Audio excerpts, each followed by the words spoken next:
Hello everyone, this is Redragon back with another episode of DC Universe Online with continued coverage of episode 48, Harley Quinn vs. Apocalypse.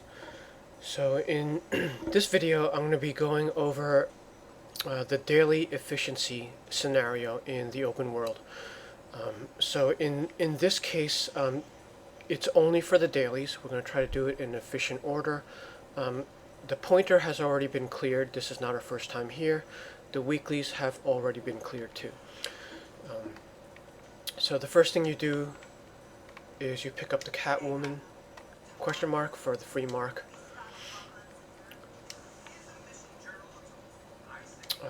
Red tool just points you to Harley. Now when you're here for the first time, you're going to pick up everything here nearby. However, you're going to ignore the pointer on the minimap and go to Harley anyway. Because as you pick up those missions, it's going to change the minimap. But for the daily, just red tool. And there's a little bit of lag here.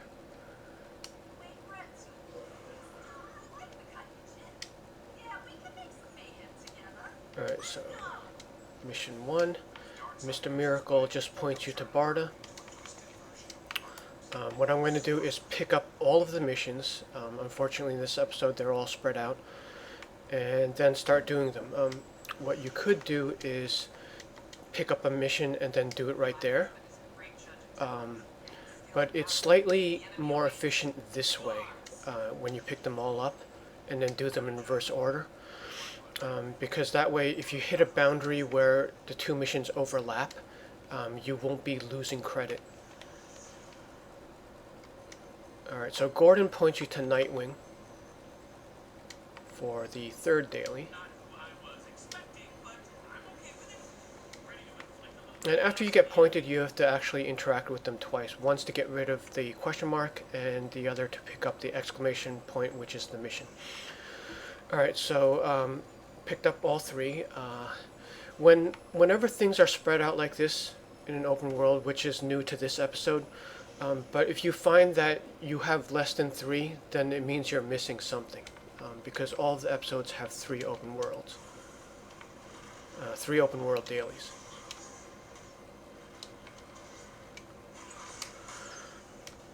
And all the dailies have a counter of 60, which is kind of inflated. All previous episodes go up to 30. But you do get a lot of points for doing the interactions. The ads are mostly 1, but a lot of the interactions are either like 5 or 10. So even though it's 60, it'll complete in about the same speed as one of the other recent open world objectives.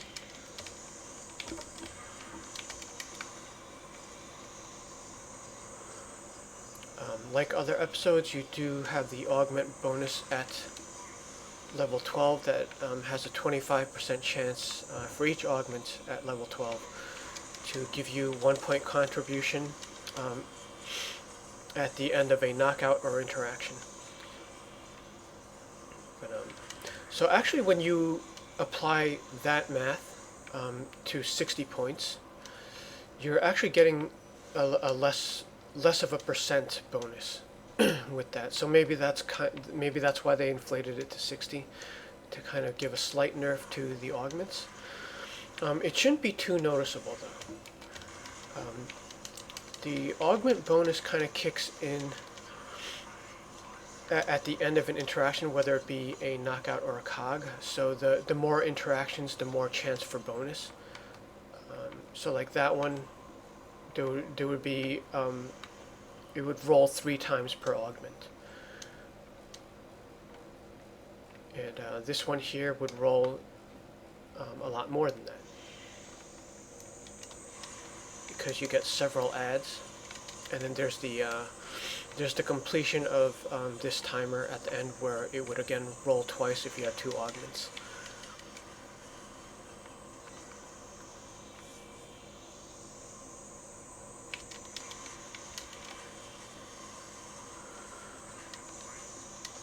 And most of the objectives are like 10 pointers, so this one is going to overshoot the 60. And we'll go ahead and turn that one in. So you see, I'm doing the missions in reverse order as to not like double back the entire length of the map. So Urban Liberation is the Barda mission, the middle mission. So you see that there's a border here. I could have done the Nightwing one along this border to kind of knock off both quests.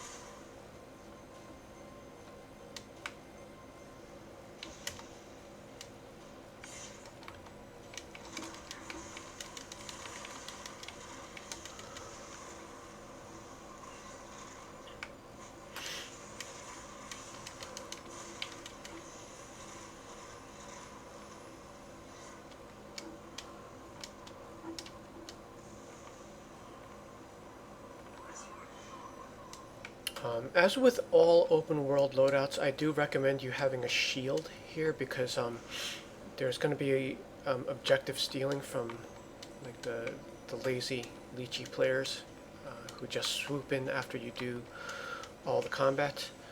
So let me switch to that. It's actually not too bad in this quest, but the next one you will need the shield.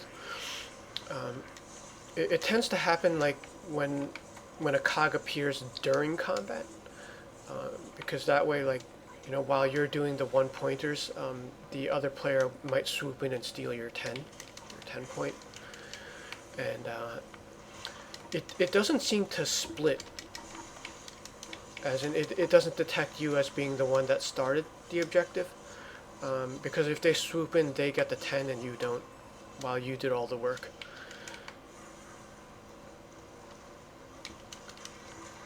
Most of the interactions are kind of safe from it because the cog appears after the knockout. You just want to kind of knock them out closer to it just in case someone swoops in. But you'll see what I mean for the last quest. So let's go ahead and turn in Barda.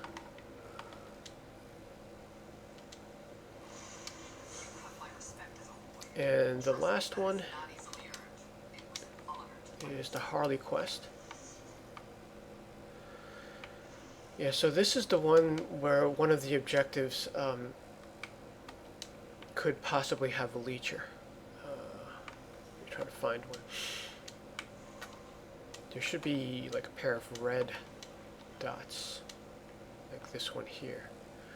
Yeah, it's the bomb objective, so you want to like start it, shield up, and grab the bomb first, because that's the 10-pointer. If there's someone else standing around, they're likely looking to swoop in on that while you do the combat for the 2 points.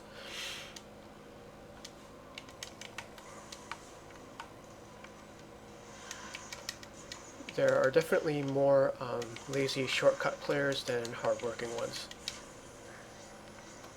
So something you always have to look out for in open world. And you want to make sure your shield cools down in time for the next objective. So like if there are 2 of those next to each other, I might not want to do them in a row because my shield won't be ready.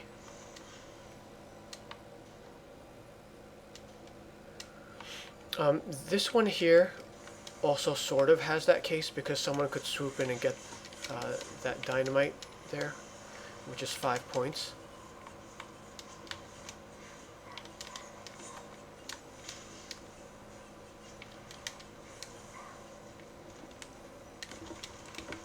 And that will damage you if you're not shielded up, as will this. So I'm not sure how that one splits, but I got to both of them before that guy. But for sure, this one with the 2 adds and the bomb does not split.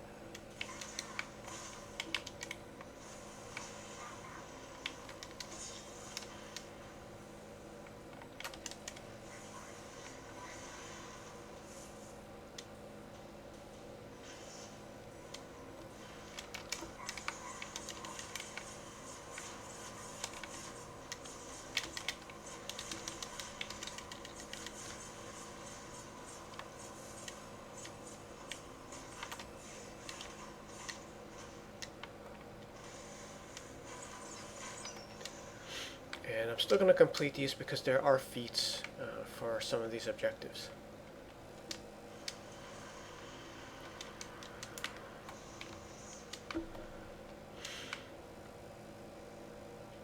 And since we turned these in one by one, since the quest givers are not together, after you turn in Harley, you can leave and do your next thing.